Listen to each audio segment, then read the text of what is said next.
একমাত্র আল্লাহ সুবহানাহু ওয়া তাআলার জন্য। শান্তি অবতীর্ণ হোক আমাদের নবী মুহাম্মদ সাল্লাল্লাহু আলাইহি ওয়াসাল্লামের উপর, আরও শান্তি অবতীর্ণ হোক সারা পৃথিবীর মুসলিমদের উপর। আলোচনা করব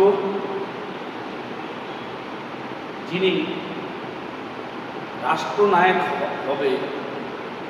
পৃথিবীতে যতগুলো রাষ্ট্র রয়েছে, বিশেষ করে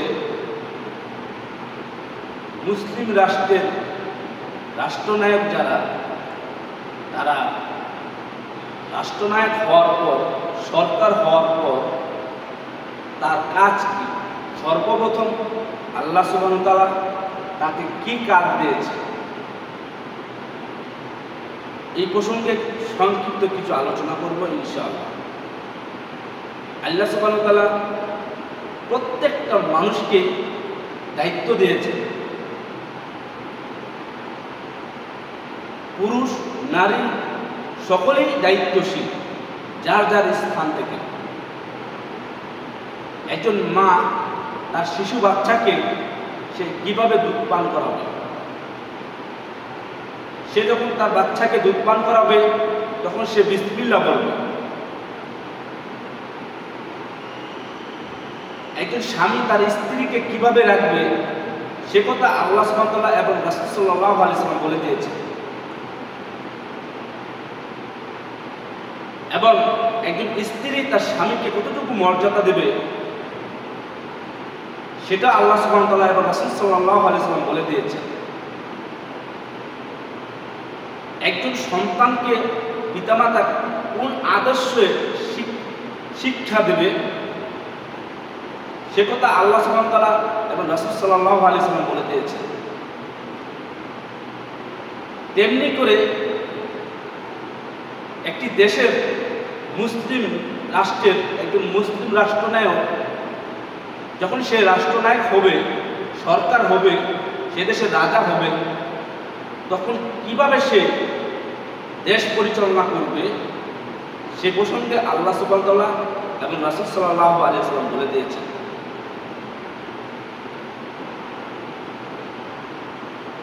সূরা হজ 22 নম্বর সূরা 41 নম্বর আয়াতে মহান আল্লাহ সুবহানাহু ওয়া তাআলা বলেন, আল্লাযীনা ইন মাক্কান্নাহুম ফিল আরদি, যে আমি যাকে দায়িত্ব দেব, আমি যাকে রাষ্ট্রনায়ক বানাবো, তার সর্বপ্রথম কাজ হলো চারটি। আল্লাহ সুবহানাহু ওয়া তাআলা এই আয়াতে চারটি কথা বলেছেন, চারটি কাজের কথা বলেছেন।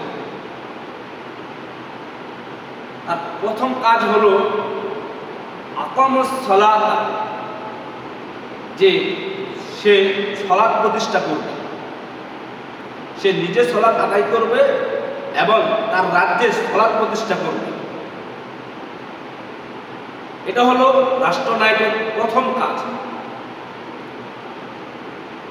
আল্লাহ সুবহানাহু ওয়া তাআলা সূরা আলার 87 নম্বর সূরা 14 এবং 15 নম্বর আয়াতে বলছেন, ক্বাদ আফলাহা মান তাযাক্কা, যে ওই ব্যক্তি সফলকাম যে নিজেকে পবিত্র অর্জন করল।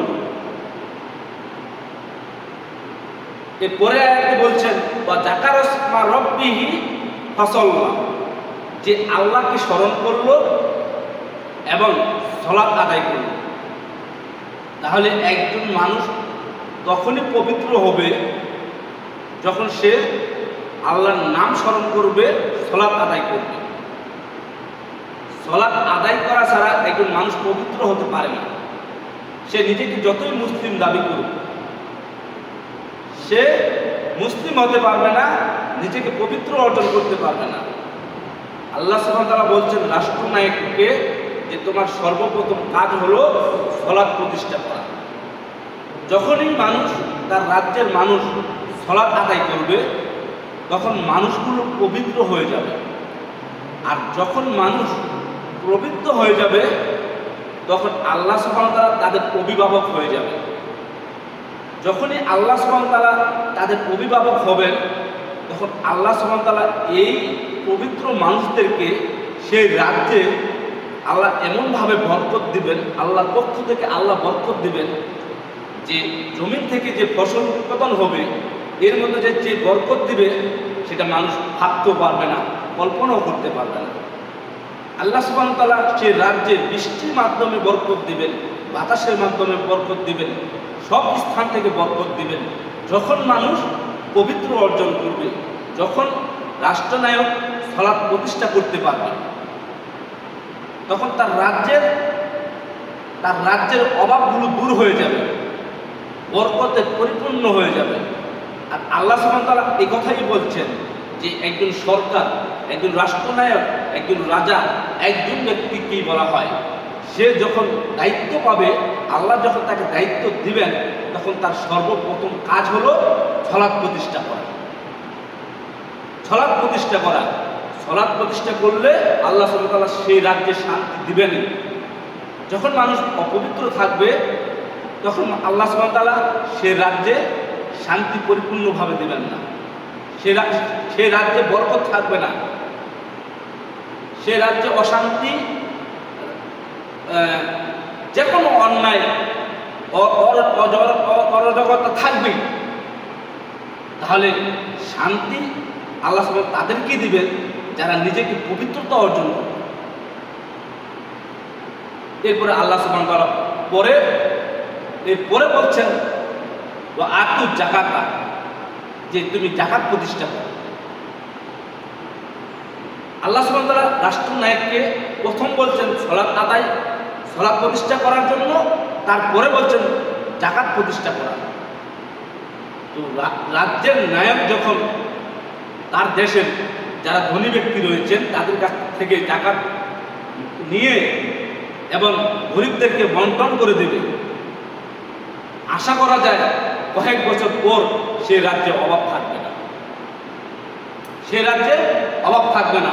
একজন ধনী ব্যক্তির কাছ থেকে যাকাত নেওয়া এটা রাষ্ট্রনায়কের সম্ভব, সে অতি সহজেই যাকাত নিতে পারে, নিয়ে তিনি একটা ফান্ড তৈরি করবে এবং তার রাজ্যে তিনি গরিব অসহায় মানুষদেরকে এই যাকাত তিনি বন্টন করে দেবেন। তাহলে সেই দেশে কিছু বছর পর, কয়েক বছর পর আশা করা যায় যে গরিব লোক আর পাওয়া যাবে না, যাকাত নেওয়ার মতো লোক পাওয়া যাবে না। আল্লাহ এবং আল্লাহ রাসূলের সিস্টেম অনুযায়ী যদি যাকাত দেয় মানুষ, তাহলে ওই যাকাতের টাকা দিয়ে সে ব্যবসা বাণিজ্য, যে কোনো কর্ম করে সে চলতে পারবে, সে স্বাবলম্বী হতে পারবে, পরবর্তীতে তার যাকাত নেওয়ার প্রয়োজন থাকবে না। যখন সেই দেশে যাকাত নেওয়ার মতো লোক থাকবে না, তখন সেই দেশ হলো ধনী, সেই দেশটা হয়ে যাবে ধনী দেশ। তখন ওই দেশে কাজ করার জন্য ভিন্ন দেশ থেকে মানুষ এসে সেই দেশে কাজ করবে। আর এখন তো ভারত, বাংলাদেশ, পাকিস্তানের মানুষ আরেক রাজ্যে দিয়ে কাজ করে, মাসে 1 লক্ষ 1.5 লক্ষ টাকা বেতন পায়, 50-60 হাজার টাকা বেতন পায়। তারা কাজ করে আরেক দেশে গিয়ে, তাদের আরেক দেশে গিয়ে কাজ করতে হবে না, তাদের দেশেই অন্য দেশ থেকে এসে কাজ করবে। যখন রাষ্ট্রনায়ক যাকাত প্রতিষ্ঠা করবে, যখন মানুষ যাকাত দেবে আল্লাহ রাসূলের সিস্টেম অনুযায়ী, আল্লাহ রাসূলের সিস্টেম অনুযায়ী যখন যাকাত সরকার বন্টন করে দেবে, তখন সেই দেশে বরকত, সেই দেশের মানুষ যাকাত পরবর্তীতে যাকাত নেওয়ার মতো লোক থাকবে না। এরকমভাবে আল্লাহ সুবহানাহু ওয়া তাআলা সেই দেশে বরকত নাযিল করবেন। এই জন্য আল্লাহ সুবহানাহু ওয়া তাআলা বলছেন, সর্বপ্রথম বলছেন যে তোমরা সালাত প্রতিষ্ঠা করো, এরপরে যাকাত প্রতিষ্ঠা করো। তাহলে 2টি কাজ গেল, আরো 2টি কাজ রয়েছে। আল্লাহ সুবহানাহু ওয়া তাআলা সূরা হজ্জের 22 নম্বর সূরার 41 নম্বর আয়াতে বলছেন যে পরের শব্দে তিনি বলছেন ওয়া আমারু বিল মারুফি ওয়া নাহাউনা আনিল মুনকার। আল্লাহ বলছেন যে রাষ্ট্রনায়ককে বলছেন, সরকারকে বলছেন যে তুমি সৎ কাজের আদেশ করো এবং অসৎ কাজে নিষেধ করো। যত সৎ কাজ রয়েছে, যত ভালো কর্ম রয়েছে, সকল ভালো কাজ ভালো কর্ম সরকার উপদেশ দিবে তার রাজ্যের মানুষকে। তিনি সমস্ত অন্যায় থেকে বাধা প্রয়োগ করবে। তিনি আদেশ করবেন যে কোনো জেনা চলবে না, নেশাদার দ্রব্য চলবে না, হ্যাঁ, কোনো ধরনের অন্যায়, ছিনতাই, ডাকাতি, সর্ব ধরনের অন্যায় থেকে সে নিষেধ করবে। তিনি ভালো পরামর্শ দেবেন সেই দেশের মানুষকে। এরপর যত অন্যায় রয়েছে এই অন্যায়গুলোকে তিনি বাধা প্রয়োগ করবেন। যত অন্যায় রয়েছে এই দেশের, সেই দেশের যত পতিতালয় রয়েছে সব পতিতালয় সে উৎখাত করে দেবে। নেশার যত আস্তানা রয়েছে সব ভেঙে ঘুরিয়ে দেবেন। যত বিদআত শিরক রয়েছেন সবগুলোকে সে উৎখাত করে দেবে। যত অন্যায় রয়েছে এই সমস্ত অন্যায় কাজে তিনি বাধা প্রয়োগ করবেন। এই কথাই আল্লাহ সুবহানাহু ওয়া তাআলা তাকে বলছেন, রাষ্ট্রনায়ককে বলছেন যে তুমি সৎ কাজে আদেশ করো, অসৎ কাজে নিষেধ করো। তো এই যে বড় বড় অন্যায় কাজগুলো, এই অন্যায় কাজগুলো একজন রাষ্ট্রনায়কের এগুলা ধূলিসাৎ করতে তার অতি সহজেই সে পারে। যেটা জনগণ পারে না, কিন্তু সরকার অতি সহজেই পারে। জনগণও পারে কিন্তু অনেক সময়ের প্রয়োজন, অনেক লোকের প্রয়োজন, কিন্তু একজন সরকার অতি সহজেই তা পারে। আল্লাহ সুবহানাহু ওয়া তাআলা এই কথাই বলছেন যে তুমি সৎ কাজের আদেশ করো, অসৎ কাজে নিষেধ করো। যখন সে নিষেধাজ্ঞা দেবে অন্যায় কাজের, এরপরও যখন সে দেশের রাজ্যের মানুষ এই অন্যায় কাজগুলো করবে, তখন সরকার তাদের উপরে শাস্তির ব্যবস্থা নেবে ওইভাবে যেভাবে আল্লাহ সুবহানাহু ওয়া তাআলা তাকে করতে বলেছেন, শাস্তি দিতে বলেছেন, সেইভাবে তাদেরকে শাস্তি দেবে। আগে তাদেরকে আদেশ করবেন, তাদেরকে সৎ কাজের আদেশ করবেন, অসৎ কাজে নিষেধ করবেন। এরপর যখন তারা অন্যায় কাজে লিপ্ত হবে ওই অন্যায়ের শাস্তি দেবে সে আল্লাহ যেভাবে বিধান দিয়েছেন ওইভাবে তাকে শাস্তি দিতে হবে। আল্লাহ সুবহানাহু ওয়া তাআলা সূরা মাইদার 5 নম্বর সূরা মাইদার 5 নম্বর সূরা 45 নম্বর আয়াতে সেখানে আল্লাহ সুবহানাহু ওয়া তাআলা বলে দিয়েছেন কিভাবে শাস্তি প্রয়োগ করতে হবে। আল্লাহ সুবহানাহু ওয়া তাআলা সে আয়াতে বলছেন ওয়াকাতাবনা আলাইহিম ফিহা আন্নান নাফসা বিন নাফসি, যে আমি তোমাদের জন্য বিধান দিয়েছি, আমি তার জন্য বিধান দিয়েছি যে নাফসা বিন নাফসি, হত্যার বদলে হত্যা করো। এটা রাষ্ট্রনায়ক করবে। এই হত্যাটা রাষ্ট্রনায়কের পক্ষ থেকে সে আইন জারি করবে যে আমার দেশে যদি কেউ কাউকে হত্যা করে যদি প্রমাণ হয়ে যায় তাহলে তাকেও হত্যা করা হবে। তবে যে হত্যা হয়েছে তার পরিবার যদি না চায়, তারা যদি মিলে যায়, তাহলে সরকার তাকে আর হত্যা করতে পারবে না। সরকার তাকে আর হত্যা করতে পারবে না। আর যে খুন হয়েছে তার পরিবার যদি বলে যে না, আমরা হত্যার বদলে হত্যা চাই, তখন সরকার তাকে হত্যা করবে। সেই আসামিকে, সেই খুনিকে সরকার হত্যা করবে, তাৎক্ষণিকভাবে হত্যা করবে। তাকে 6 মাস জেল, 12 বছর জেল, 20 বছর জেল, এভাবে জেল খাটিয়ে অথবা তাকে সারা জীবন যাবজ্জীবন কারাদণ্ড দেবে। এটা সরকার পারবে না, এটা সরকার করতে পারবে না। যদি সরকার করে তাহলে এই সরকারকে, যে ব্যক্তি খুন হয়েছে তার পরিবার তাকে অত্যাচারী শাসক বলবে, তার জন্য ভগবা করবে মানুষ। কারণ আপনি যখন আল্লাহর আইনের বিরুদ্ধে যাবেন, যখন আপনি আপনার মন মতো আইন প্রয়োগ করবেন, তখনই আপনি জুলুমের কাতারে চলে যাবেন। আল্লাহ সুবহানাহু ওয়া তাআলা আপনাকে ক্ষমতা দিয়েছেন, এটা আল্লাহর পক্ষ থেকে আল্লাহ আপনাকে দিয়েছেন। আপনি যদি ভাবেন যে আমার চেষ্টায় আমি ক্ষমতা পেয়েছি, তাহলে সেটা আপনার ভুল ধারণা। আল্লাহ যেমন আপনাকে ক্ষমতা দিয়েছে, আবার এই ক্ষমতা কিভাবে প্রয়োগ করবেন, কিভাবে দেশ পরিচালনা করবেন, সেটা আল্লাহর বিধান অনুযায়ী করতে হবে। আর যদি সে বিধান অনুযায়ী না করেন, তাহলে আপনার এই ক্ষমতা বেশি দিন টিকবে না। এই ক্ষমতা বেশি দিন টিকবে না, ধ্বংস হয়ে যাবে। তাহলে যেই দেশে অন্যায়ের শাস্তির সাথে সাথে দেওয়া হয় এবং আল্লাহ যেভাবে দিয়েছে ওইভাবে দেওয়া হয়, তাহলে সেই দেশে হত্যা, মারামারি, কাটাকাটি, রাহাজানি, ছিনতাই, ডাকাতি, চুরি, সর্ব ধরনের অন্যায় থেমে যাবে, বন্ধ হয়ে যাবে।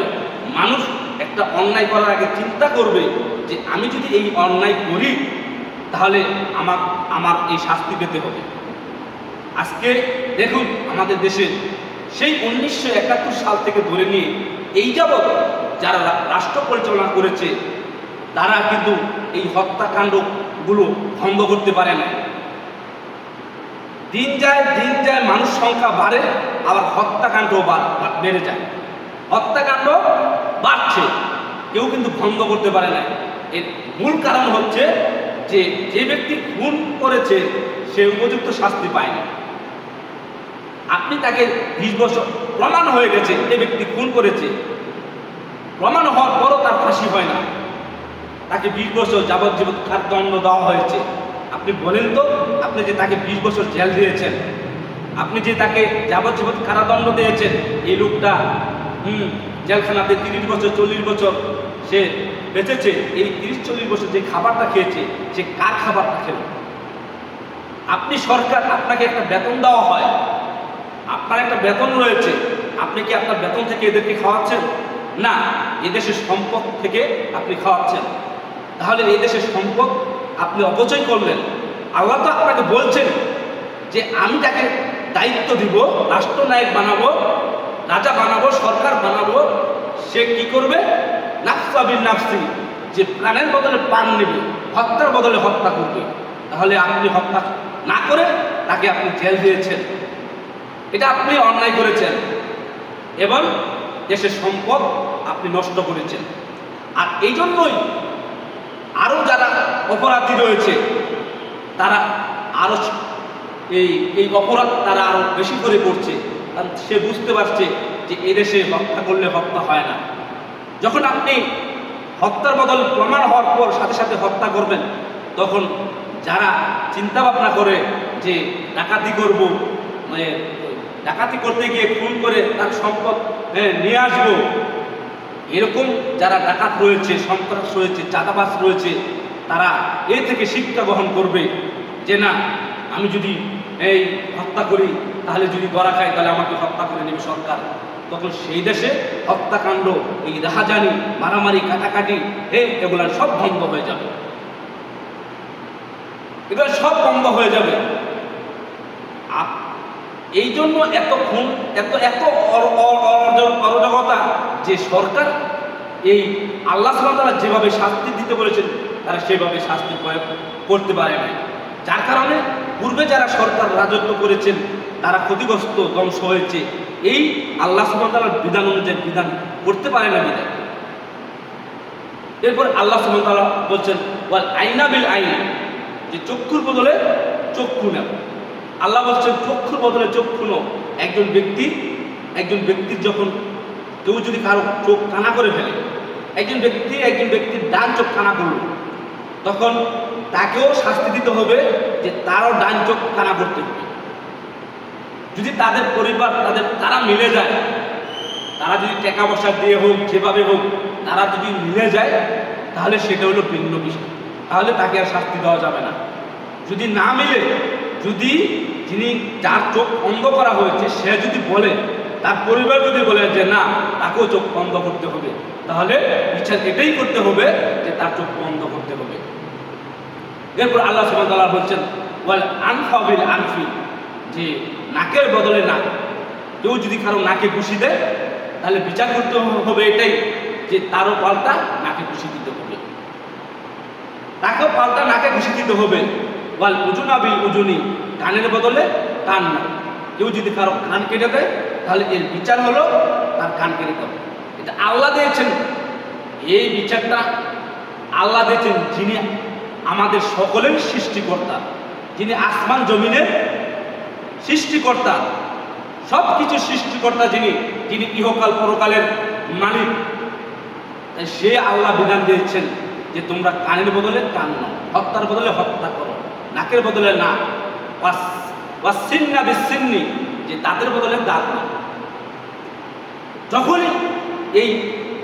যখনই মানুষ যেই অন্যায় করবে পাল্টা সেই অন্যায় তার উপরে করা হবে, সেটাই তার উপরে করা হবে, তখন মানুষ একটা ছোটোখাটো অন্যায় করতে গেলেও সে আগে চিন্তা করবে যে ও আমি যদি এই রিক্সাওয়ালার প্রতি রাগ হয়ে যে 20 টাকা জায়গায় 50 টাকা ভাড়া চেয়েছে, আমি তার উপর রাগ হয়ে যদি একটা ঘুষি দিই, একটা থাপ্পড় দিই, তাহলে এই সমাজে যারা বিচার আচার করছে তারা এই বিচারই করবে যে আমাকেও চর মারা হবে, আমাকেও চর মারা হবে।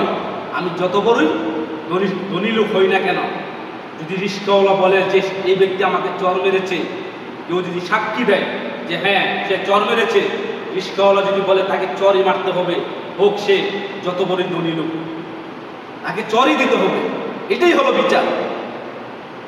তাহলে আল্লাহ সুবহানাহু ওয়া তাআলা যেভাবে বিধান দিয়েছেন, যেভাবে তিনি অন্যায়ের শাস্তি দিয়েছেন, ওই শাস্তি যদি রাষ্ট্রনায়ক কায়েম না করতে পারে, সেভাবে যদি শাস্তি না দিতে পারে, তাহলে সেই দেশের রাজা, সেই দেশের সরকার হবে জালেম সরকার।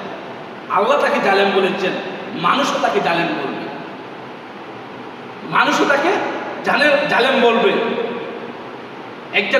একটা মেয়েকে 14-15 বছর একটা মেয়েকে ধর্ষণ করে হত্যা করলো। দেখেন, যার পরিবারের যার মেয়েকে ধর্ষণ করে হত্যা করেছে সেই বাপ মা বুঝে এর কষ্ট কি। মেয়ে হারা, এভাবে মেয়ে লাঞ্ছিত হয়ে হত্যা হয়েছে, সেই পরিবারে বলতে পারে এই কষ্ট সেই বুঝে। আমার মেয়ে হত্যা হয়নি, এভাবে লাঞ্ছিত হয়নি, আমি এটা বুঝতে পারবো না, কিন্তু সে বুঝবে। কিন্তু আপনি এর বদলে হাতে নাতে ধরার পরেও এই দর্শিত মেয়েকে একে হত্যা করেছে যে তাকে আপনি মৃত্যুদণ্ড দেননি, বলেন তো এই পরিবার কি এই সরকারকে কখনো ক্ষমা করতে পারবে? তার যদি যাবজ্জীবন জেল হয়, এরপরও সে পরিবার সন্তুষ্ট হবে না। যদি তাকে ফাঁসি দেওয়া হয়, তাহলে অবশ্যই তার পরিবার সন্তুষ্ট হবে, কিছুটা হলেও সন্তুষ্ট হবে সে। কিন্তু আপনি তাকে ফাঁসি দিলেন না, তাহলে সেই পরিবার আপনাকে সবসময় আপনাকে অত্যাচার শাসক বলবে, আপনার উপরে বদদোয়া করবে, আপনি মরে গেলেও আপনার উপরে বদদোয়া করবে। আর এই কথাই আল্লাহ সুবহানাহু ওয়া তাআলা বলছেন। আল্লাহ সুবহানাহু ওয়া তাআলা পরের শব্দে তিনি বলছেন, আমাল্লাম ইয়াকুম বিনা আনজালাল্লাহু ফাউলাইকা হুমুল জালিমুন। দেখেন, আল্লাহ বলছেন আমি যেভাবে বিচার কার্য দিয়েছি, বিধান দিয়েছি, তারা যদি সেইভাবে বিধান না দেয়, আমি যাকে রাষ্ট্রনায়ক বানিয়েছি, তাকে যে বিধান দিয়েছি, যেভাবে রাষ্ট্র পরিচালনা করার জন্য আমি বিধান দিয়েছি, সেভাবে যদি তিনি রাষ্ট্র পরিচালনা না করে, আল্লাহ বলছেন সে হচ্ছে কি জালেম, সেই সরকার হলো জালেম। যখনই আল্লাহর বিধানের বিরুদ্ধে চলে যাবেন, আপনি মন করা বিধান করবেন, মানুষ রচিত আইন দিয়ে বিধান করবেন, তখনই আপনি হয়ে যাবেন জালেম। সেই রাজ্যের মানুষও আপনাকে জালেম বলবে, আল্লাহ তো জালেম বলেছিনি। এরপর আল্লাহ সুবহানাহু ওয়া তাআলা শুধু তাকে জালেম বলে ছেড়ে দেননি, আল্লাহ সুবহানাহু ওয়া তাআলা সূরা মাইদার 5 নম্বর সূরা 47 নম্বর আয়াতে বলছেন, ওয়া মাল্লাম ইয়াহকুম বিমা আনজালাল্লাহু ফাউলাইকা হুমুল ফাসিকুন। আল্লাহ বলছেন সেই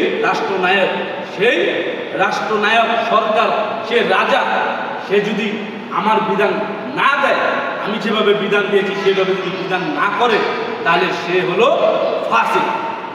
সে হলো কি? সে হলো ফাসিক। এরপরে আল্লাহ সুবহানাহু ওয়া তাআলা ফাসিক বলে ছেড়ে দেননি। আল্লাহ সুবহানাহু ওয়া তাআলা সূরা মাইদার 5 নম্বর সূরা 44 নম্বর আয়াতে তিনি বলছেন, ওয়া মাল্লাম ইয়াহকুম বিমা আনজালাল্লাহু ফাউলাইকা হুমুল কাফিরুন। আল্লাহ সুবহানাহু ওয়া তাআলা বলছেন আমি তাকে যে বিধান দিয়েছি, সে যদি সেই বিধান অনুযায়ী রাষ্ট্র পরিচালনা না করে, তাহলে সে হচ্ছে কাফির। দেখেন, আল্লাহ সুবহানাহু ওয়া তাআলা আপনাকে কাফের বলছেন, অথচ আপনি নিজেকে মুসলিম দাবি করেন। আপনি একটি মুসলিম পরিবারের রাষ্ট্রনায়ক, আপনি ঈদের সালাত আদায় করেন, আপনি জুমার সালাত আদায় করেন, হ্যাঁ, আপনি জানাজার সালাত আদায় করেন, আপনি নিজেকে মুসলিম দাবি করেন, অথচ আল্লাহ আপনাকে বলছেন যে আপনি কাফের। আপনার মতো রাষ্ট্রনায়ক 5 ওয়াক্ত নামাজ পড়েও আপনি কাফের, যখন আপনি আল্লাহ সুবহানাহু ওয়া তাআলার বিধান অনুযায়ী আপনি বিধান করবেন না, বিধান শাস্তি প্রয়োগ করবেন না, দেশ পরিচালনা করবেন না, তখন আপনি হয়ে যাবেন কাফের। আপনার নামাজ, পূজা, হজ, যাকাত সব ধ্বংস, আপনার পরকাল ধ্বংস। আল্লাহ সুবহানাহু ওয়া তাআলা সূরা বনী ইসরাঈলের 17 নম্বর সূরা 71 নম্বর আয়াতে বলছেন, 71 নম্বর আয়াতে বলছেন, ইয়াউমা নাদু কুল্লা উনাসিন বিইমামিহিম, যে তোমরা সেই দিনকে স্মরণ করো, তোমরা সেই দিনকে স্মরণ করো যে প্রত্যেক সম্পদের তাদের নেতা সহ আমি ডাকব। আল্লাহ সুবহানাহু ওয়া তাআলা কিয়ামতের মাঠে পৃথিবীতে যারা রাজত্ব কায়েম করবে, যারা রাষ্ট্রনায়ক হবে, সকল রাষ্ট্রনায়ককে আল্লাহ সুবহানাহু ওয়া তাআলা বিচার মাঠে ডাক দেবেন। এবং এই রাষ্ট্রনায়কদেরকে যারা সমর্থন করেছে, যারা ভালোবেসেছেন, যারা সাপোর্ট করেছেন, যারা তারা রাষ্ট্রনায়ক হওয়ার জন্য সহযোগিতা করেছেন, আল্লাহ বলছেন আমি তাদের সম্প্রদায়ের রাষ্ট্রনায়ককে এবং সকলকে তিনি উপস্থিত করবেন, তার সামনে উপস্থিত করবেন। যে রাষ্ট্রনায়ক আল্লাহর বিধান অনুযায়ী বিধান কায়েম করবে না, তাকে ভালোবাসা, তাকে সাপোর্ট করা, তাকে রাষ্ট্রনায়ক হওয়ার জন্য তাকে আমি যে সহযোগিতা করেছি, প্লাস আমি তার সাথে যুক্ত হব, আল্লাহ আমাকে সহকারে সেই রাষ্ট্রনায়কের সাথে আমার আল্লাহর সামনে আমাকে উপস্থিত হতে হবে। আল্লাহ সুবহানাহু ওয়া তাআলা বলছেন, পরে এই আয়াতেই বলছেন ফামান কুতিবা কিতাবাহু বিয়ামিনিহি, আল্লাহ বলছেন যে তাদের আমলনামা তাদের দক্ষিণ হস্ত থেকে দেওয়া হবে, বাম দিক থেকে দেওয়া হবে। যাদের আমলনামা দক্ষিণ দিকে আসবে, বাম দিক থেকে আসবে, তারাই হলো ক্ষতিগ্রস্ত। তাহলে সেই দেশের রাষ্ট্রনায়ক এবং তার অধীনস্থ যারা আছে, যারা তাকে ভালোবেসেছে, যারা তাকে সাপোর্টিং করেছেন, এই সকল মানুষকে, সাধারণ মানুষকে এবং রাষ্ট্রনায়ককে, এই সকল মানুষের আমলনামা হবে বাম দিক থেকে আসবে, উত্তর দিক থেকে আসবে। যাদের আমলনামা বাম দিক থেকে আসবে, তারাই হলো ক্ষতিগ্রস্ত, তারাই হলো পথভ্রষ্ট, তারাই হলো জাহান্নামী। অতএব আমাদের সকলকে সতর্ক সাবধান থাকতে হবে। দেখেন, আপনি যেই দলই করেন না কেন, আপনি জামাত করেন, বিএনপি করেন, আরও যে যত দল রয়েছে সেই দলই করেন না কেন, আমি বলছি না যে আপনি বিএনপি ছেড়ে আপনি জামাতে যুক্ত হন, আপনি ওই দল ছেড়ে ওই দলে যুক্ত হন, আপনি জামাত ছেড়ে বিএনপিতে যুক্ত হন, এই কথা আমি বলি না। আমি বলছি যে আপনি যেই দলই করেন না কেন, আপনি পরকাল রক্ষা করার জন্য আপনার যে রাষ্ট্রনায়ক, আপনার যে নেতার আপনাদের যে বিধান, ওই বিধানের পরিবর্তন করুন, আপনাদের বিধান পরিবর্তন করুন। দল পরিবর্তন কথা বলি না, আপনার নায়ক, আপনার নেতাকে আপনারা পরামর্শ দেন। কারণ আমরা সকলেই তো একদিন মৃত্যুবরণ করব। কুল্লু নাফসিন যায়িকাতুল মউত, একদিন আমাদের সকলকে মৃত্যুবরণ করতে হবে। যেহেতু আমাদেরকে মৃত্যুবরণ করতে হবে, অতএব আল্লাহর সামনে দাঁড়াতে হবে। কবরে শাস্তি রয়েছে, বিচারের কিয়ামতের ভয়াবহতা রয়েছে, এরপর বিচার, এরপর জান্নাত জাহান্নাম রয়েছে, চিরস্থায়ী জান্নাত জাহান্নাম রয়েছে। একজন মানুষের হয় তার জান্নাত হবে, আর নয় তার জাহান্নাম হবে। তার কর্মের কারণে হয় তার জান্নাত হবে, আর নয় জাহান্নাম হবে। জান্নাতও চিরস্থায়ী, জাহান্নামও চিরস্থায়ী। এই জন্য বলছি যে আপনার দল পরিবর্তনের কথা আমি বলি না, আমি বলি যে আপনার দলের যে নীতি রয়েছে, এই নীতি পরিবর্তন করুন। আল্লাহ সুবহানাহু ওয়া তাআলা যে নীতি দিয়েছেন, যে বিধান দিয়েছেন, সেই বিধান আপনারা অনুসরণ করুন। সেই বিধানকে প্রয়োগ করার জন্য আপনারা প্রচেষ্টা করুন। আপনি বলুন তো, কতদিন আপনি এই রাজত্ব কায়েম করবেন? আপনার এই সরকারে, এই সরকার আপনিই বা কতদিন বাঁচবেন? যে সরকারকে যাকে আপনি রাষ্ট্রনায়ক বানাতে চাচ্ছেন আপনারা, সেই কতদিন রাজত্ব করবে, আর আপনারাই তাকে কতদিন সাপোর্ট করবেন? সবাই তো আমরা একদিন মৃত্যুবরণ করব, কেউ একদিন আগে, কেউ একদিন পরে। এই জন্য বলছি যে আমার দেশের মুসলিম, আমাদের একটা দায়িত্ব রয়েছে যে তাদেরকে উপদেশ দেওয়া, তাদেরকে উপদেশ দেওয়া। আপনারা মানবেন না মানবেন সে যার যার ব্যাপার, কারণ যার যার হিসাব সে দেবে। আমার বলার দায়িত্ব আমি বলে দিয়েছি, কে মানবে কে মানবে না এটা নিয়ে আমরা চিন্তা ভাবনা করি না। সে দায়িত্ব আল্লাহ সুবহানাহু ওয়া তাআলা। আল্লাহ কাকে হেদায়েত দিবেন, তবে আল্লাহ তাকেই হেদায়েত দিবেন যে হেদায়েতের চেষ্টা করবে, তাকেই সফলকামী করবেন, তাকেই আল্লাহ সুবহানাহু ওয়া তাআলা হেদায়েত দিবেন। অবশ্যই তাকে আল্লাহ সুবহানাহু ওয়া তাআলা হেদায়েত দিবেন। রাসূল সাল্লাল্লাহু আলাইহি ওয়াসাল্লাম বলেন,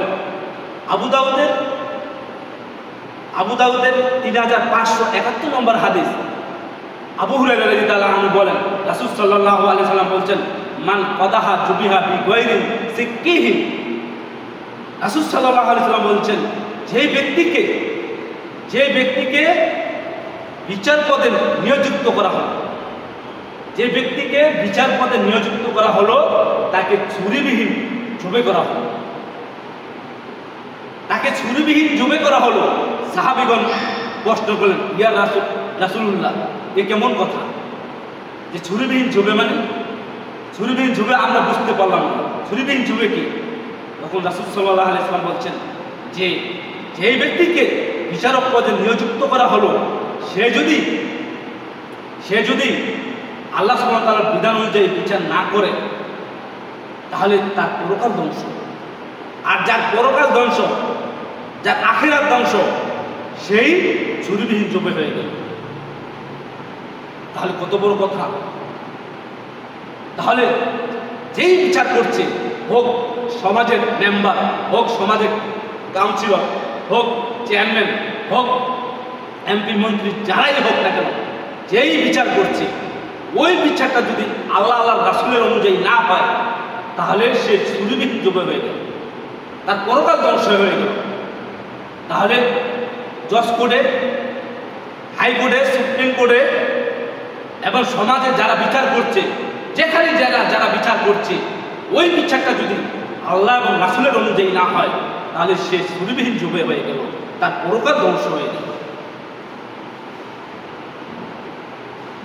আবু দাউদ 3573 নম্বর হাদিস, বুরাইদা রাদিয়াল্লাহু আনহু বলেন, রাসূল সাল্লাল্লাহু আলাইহি সাল্লাম বলেছেন, আল কুদাতু সালাসাতুন, যে 3 শ্রেণীর বিচারক রয়েছে। পৃথিবীতে 3 প্রকারের বিচারক রয়েছে। ওয়াহিদুন ফিল জান্নাতি, এক শ্রেণীর বিচারকরা তারা জান্নাতে যাবে, এক শ্রেণীর বিচারকরা জান্নাতে যাবে।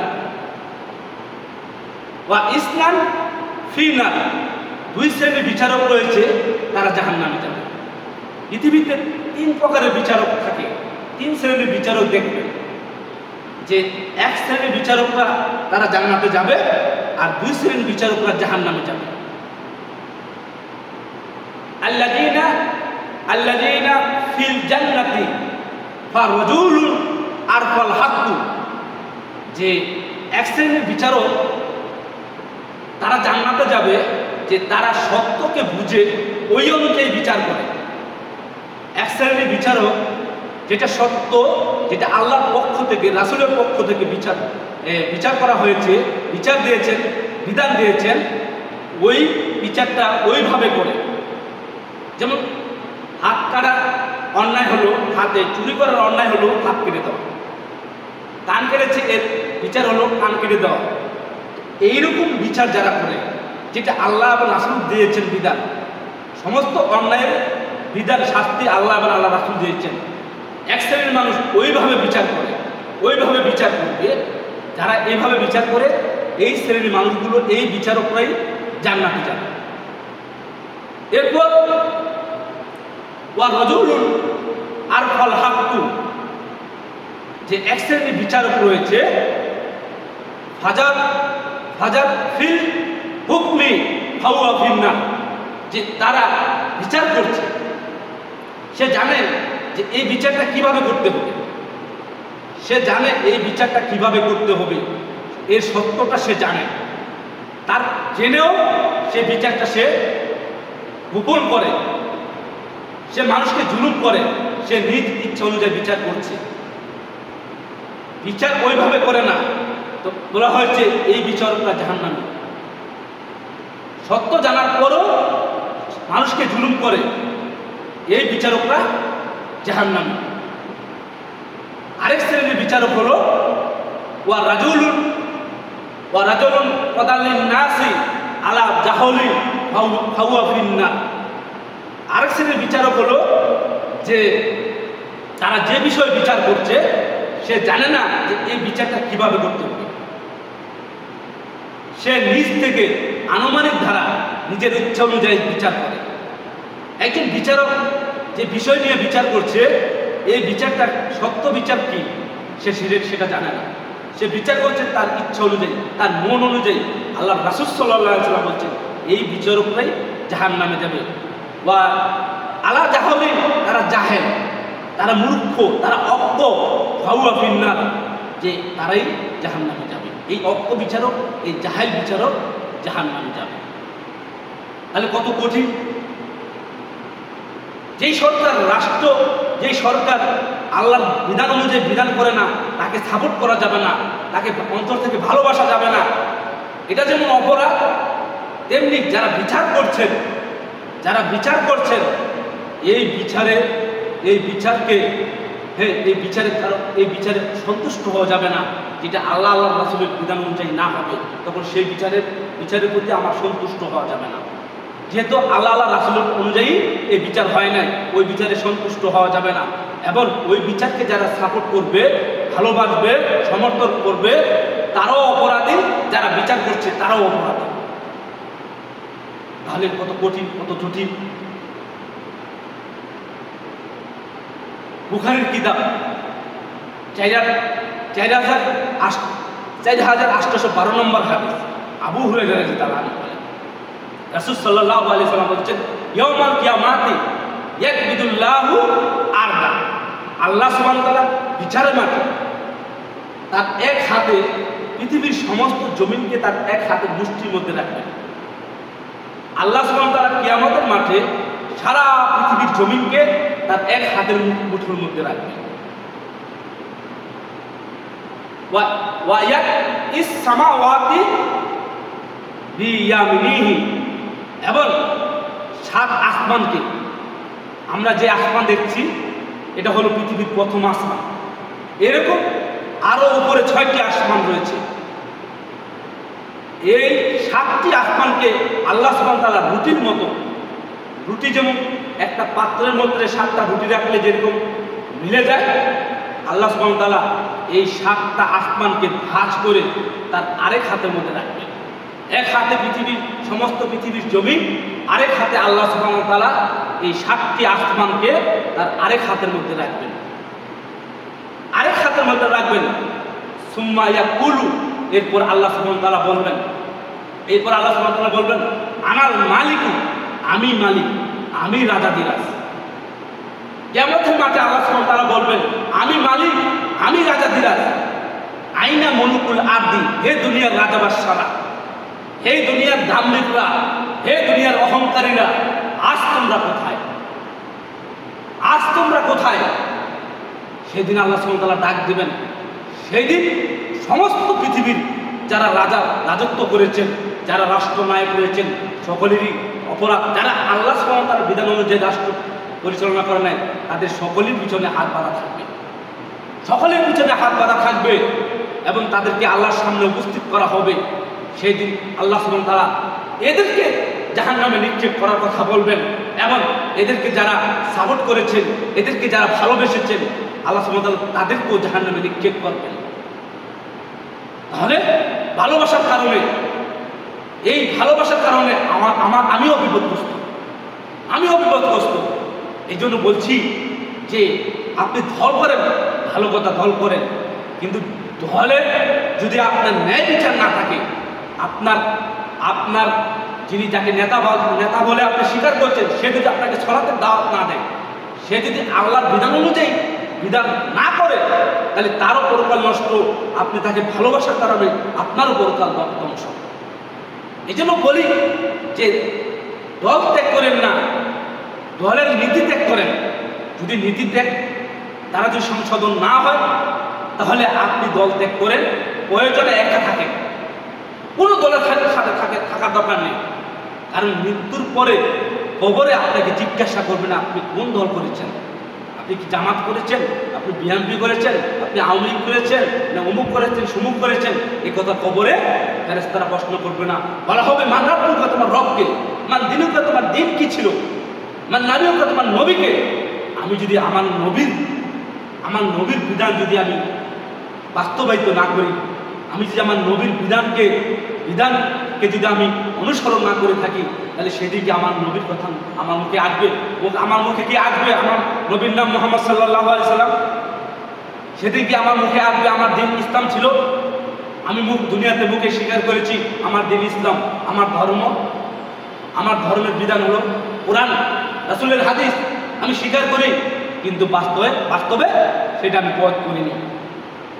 আমি কখনো খুঁজিনি যে আল্লাহর কোরআন দিয়ে যে আমার পরিবার, আমার সমাজ, আমার রাষ্ট্র চলতে হবে, চালাতে হবে, চেষ্টা করতে হবে, এটা আমি কখনো খুঁজিনি। কিন্তু মুখে আমি বলেছি আমি মুসলিম। তাহলে খবর কি আমি বলতে পারবো যে আমার দিন ছিল ইসলাম? মান রাব্বুকা বলা হবে তোমার রবকে। আমার রব যে বিধান দিয়েছে, আমি আমার রবের ফরজ বিধান আমি দুনিয়াতে করিনি। আমি ৫ ওয়াক্ত সালাত আদায় করিনি, আমি যাকাত দেইনি, আমি হালাল উপার্জন করিনি, আমি হারাম থেকে বিরত থাকিনি, আমি আমার মন ইচ্ছা মতো চলেছি। বলেন তো আপনি কবরে কি বলতে পারবেন যে আমার রব আল্লাহ? আমি দুনিয়াতে যতই বলি যে আমার রব আল্লাহ, আমার সৃষ্টিকর্তা, আমার রব আল্লাহ, পালনকর্তা, রিজিকদাতা তিনি, যতই আমি স্বীকার করি না কেন, আল্লাহ সুবহানাহু ওয়া তাআলার ৯৯টার নাম রয়েছে। এই ৯৯টার নাম যদি মুখস্থ করেও আমি যদি মারা যায়, যদি আল্লাহ সুবহানাহু ওয়া তাআলার বিধান অনুযায়ী এই দেশে আমি যদি দুনিয়াতে না চলে থাকি, তাহলে আমার মুখ দিয়ে আমার রব আল্লাহ, এই আল্লাহ শব্দটা আমার মুখ থেকে আসবে না। এই জন্যই বলি যে সবসময় রাসূল সাল্লাল্লাহু আলাইহি ওয়াসাল্লাম বলছেন যে তোমরা সবসময় নিজের মৃত্যুর কথা স্মরণ করো। আর সারুল লিল মাউতি, যে মরণ তোমাদের যে আনন্দময় জীবন পৃথিবীতে, যে তোমাদের আনন্দ উল্লাসকে ধ্বংস করে দেবে।